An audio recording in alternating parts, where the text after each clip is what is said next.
Assalamualaikum dear viewers. I hope you all are doing well.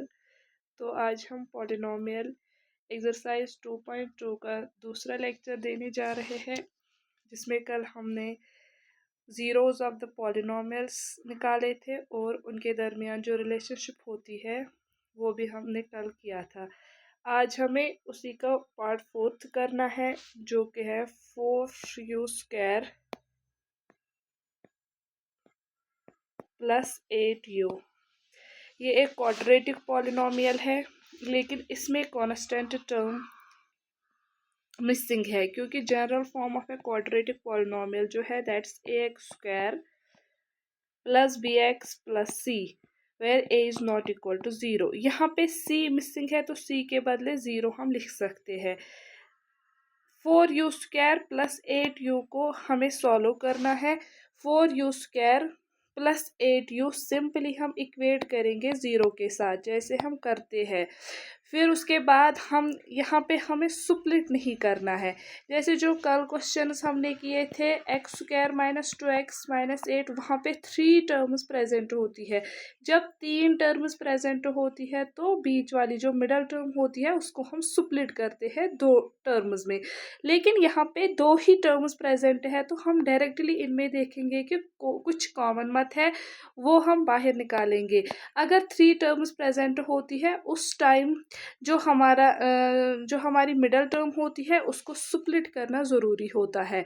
इस वक्त 2 ही terms present है, तो इन दोनों में से एक तो 4 कॉमन है, दूसरा u है, तो यहाँ पे क्या बचा? एक ही u, क्योंकि 4 को भी हमने निकाला और u को भी, तो एक u बचा। प्लस 8 में से जब 4 निकलेगा तो यहाँ पे 2 बचेगा। u ऑलरेडी निकला है, तो u + 2 = 0। उसके बाद जैसे हम करते हैं, या तो ये वाला 0 के बराबर होगा या ये 0 के बराबर होगा, मतलब either 4u = 0 और u + 2 = 0। यहाँ पे क्या आएगा? u का वैल्यू = 0/4, और यहाँ पे u का वैल्यू क्या आएगा? 0 - 2, which implies that u is equals to 0/4, 0 ही आएगा। u = 0 - 2, मतलब u का वैल्यू यहाँ से -2 आएगा। उसके बाद हमें रिलेशनशिप फाइंड आउट करनी है, relationship between zeros and coefficients. We know that पहले हम निकालेंगे sum of zeros. Sum of zeros क्या होता है? माइनस, जो बोला है हमने, minus coefficient of x divided by coefficient of x²। Sum of zeros यहाँ से करेंगे, 2 जीरोज क्या है? 0 एंड -2। इसका मतलब सम ऑफ जीरोज 0 + -2 आएगा। Minus coefficient of x, quadratic polynomial में देखेंगे x के साथ क्या है। इस वक्त वेरिएबल जो है वो u है, x नहीं है, तो हम यहाँ पे कोफिशिएंट ऑफ x के बदले u भी लिख सकते हैं एंड x² के बदले u² भी लिख सकते हैं।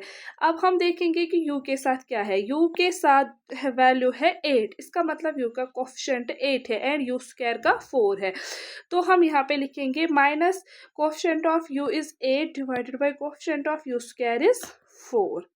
0 ± इज -2 = 4 1 are 4, 4 2 are 8। यहाँ पे आंसर आएगा -2। 0 - 2 इज -2 = -2। ये सम ऑफ जीरोज हमने निकाला। अब हमें क्या देखना है? Product of zeros. Product of zeros जो होता है वो भी हमें पता है किसके बराबर होता है? That's equal to constant term divided by coefficient of x²। Product of zeros, zeros 2 जो निकले दैट 0 × -2। कांस्टेंट टर्म इसमें प्रेजेंट नहीं है, तो कांस्टेंट टर्म के बदले हम 0 लिखेंगे। Coefficient of x² is 4, 0/4 = 0, 0 × -2 = 0, which implies that 0 = 0। Hence verified. जो हमें वेरीफाई करना था वो हमने किया। क्या? Sum of zeros and product of zeros. ये पार्ट फोर्थ था, 4u² + 8u। Fifth part same यही है। अब उसमें जो वेरिएबल है दैट्स t²। t² -15 है, इसका मतलब जो t⁻1 सेकंड टर्म इसमें है वो एब्सेंट है, सेकंड टर्म नहीं है इसमें कांस्टेंट और x² है। So fifth part is t² -15। Zeros निकालने के लिए पहले इक्वेट करेंगे जीरो के साथ, T square -15 equal to 0। T square का वैल्यू क्या आएगा 0 + 15। इस वक्त भी सिर्फ दो ही टर्म्स प्रेजेंट है, सो सुप्लिट नहीं करना है, कोई भी टर्म हम सुप्लिट नहीं कर सकते क्योंकि जो टर्म हमें सुप्लिट करनी थी वो मिसिंग है, वो एब्सेंट है। T square equal to 0 + 15 is 15। अब square and square roots 8th में हम पढ़ते हैं कि जब स्क्वायर को हम RHS में लाते हैं तो ये इसके दो वैल्यूज होते हैं, +1 -1, और स्क्वायर के बदले यहाँ से रूट आएगा। टी के जो दो रूट्स है, एक तो है +√15, दूसरा है -√15, ये दो जीरोज है टी के। अब हमें सम ऑफ जीरोज निकालना है and product of zeros. Sum of zeros क्या होता है, sum of zeros is equals to minus coefficient of x divided by coefficient of x square. अब यहाँ से देखेंगे हम जो हमारी क्वाड्रेटिक पॉलिनोमियल है that's t square -15 minus coefficient of x, यहाँ पे एब्सेंट है वो टर्म तो 0 आएगा, coefficient of x square is 1। यहाँ पे सम करना है दो जीरोज को, that is √15 plus -√15 which is equal to √15 plus minus is -√15, 0/1 that's equal to 0, √15 minus √15 is 0, 0 is equals to 0। ये इनका सम आया, सम ऑफ जीरोज। अब दूसरा क्या हम निकालते हैं जिसको हम बोलते हैं product of zeros.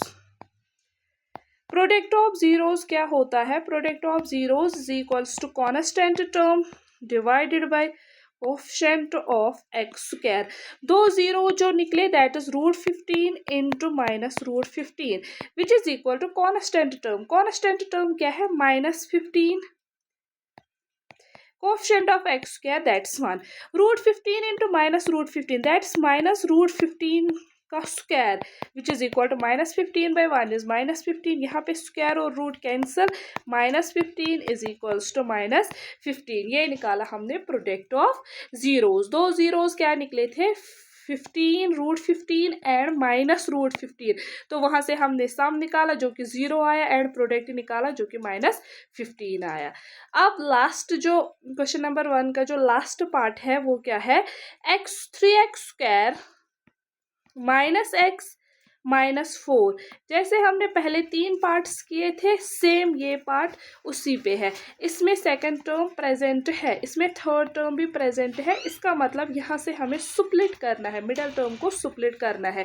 3x square -x -4 अब हमें सॉल्व करना है। क्या है 6th part, 3x square -x -14, यही है शायद 3x स्क्वायर -4 है,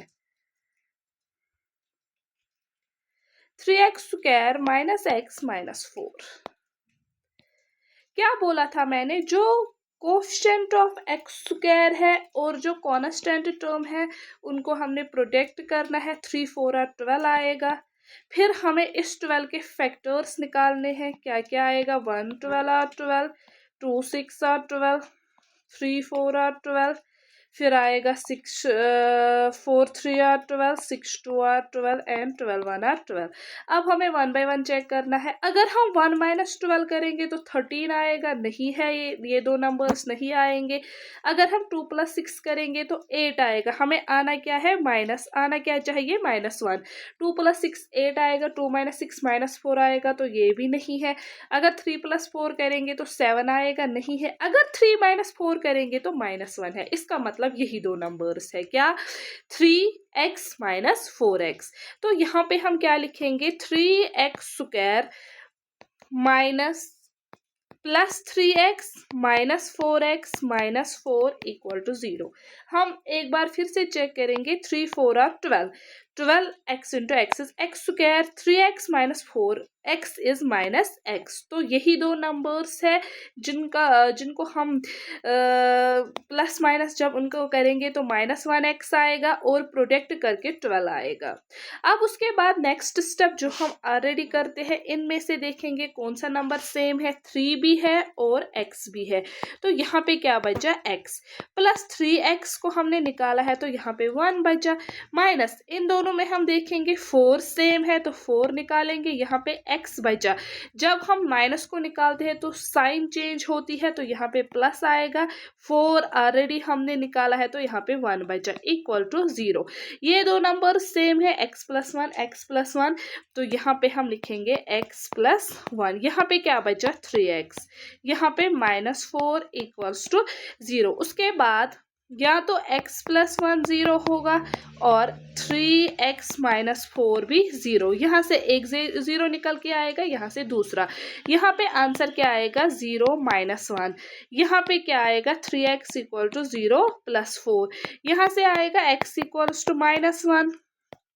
यहाँ पे क्या आएगा x = 0 + 4 = 4। ये 3x के साथ मल्टीप्लिकेशन में है तो डिवाइड होगा x = 4/3। दो 0 जो हमें आए -1 एंड 4/3। अब हमें इनके दरमियान रिलेशनशिप वेरीफाई करनी है। क्या होती है relationship? Sum of zeros equals to minus coefficient of x divided by coefficient of x²। अब हम यहाँ पे देखेंगे x के साथ क्या है, x के साथ यहाँ पे -1 है, x² के साथ 3 है। एक तो फार्मूला का माइनस, दूसरा ये वाला माइनस डिवाइडेड बाय 3। यहाँ पे सम करेंगे दो जीरोस को, एक 0 -1 है, प्लस करना है किसके साथ 4/3 के साथ। यहाँ से क्या आएगा माइनस माइनस प्लस 1/3। अब हम यहाँ पे करेंगे क्रॉस मल्टीप्लिकेशन। -1 × 3 इज -3 + 4 1 और 4 डिवाइडेड बाय 3 1 और 3। यहाँ से आंसर आ चुका है 1/3। 4 - 3 इज 1/3 इक्वल्स टू 1/3। ये हमने सम ऑफ जीरोस निकाला। अब हमें क्या देखना है प्रोडक्ट ऑफ जीरोस। क्या होता है product of zeros? Constant term divided by coefficient of x²। So product करेंगे, दो जीरोस क्या निकले -1 एंड 4/3। -1 × 4/3 इक्वल्स टू, यहाँ से देखेंगे कांस्टेंट टर्म क्या है, constant term is -4 and coefficient of x² is 3। So यहाँ से क्या आएगा -4 divided by 3। -1 × 4 is -4 divided by 3 equals to -4/3। जो हमें चाहिए था product of zeros LHS RHS के बराबर आया। इसका मतलब जो sum of zeros and product of zeros है वो दोनों इसके जीरोस हमने सही निकाले हैं, तो यही हमें वेरीफाई करना था। Hence verified. तो ये था क्वाड्रेटिक पॉलिनोमियल के जीरोस हम कैसे निकालते हैं, जो कि हमने इन दो वीडियोस में देखा।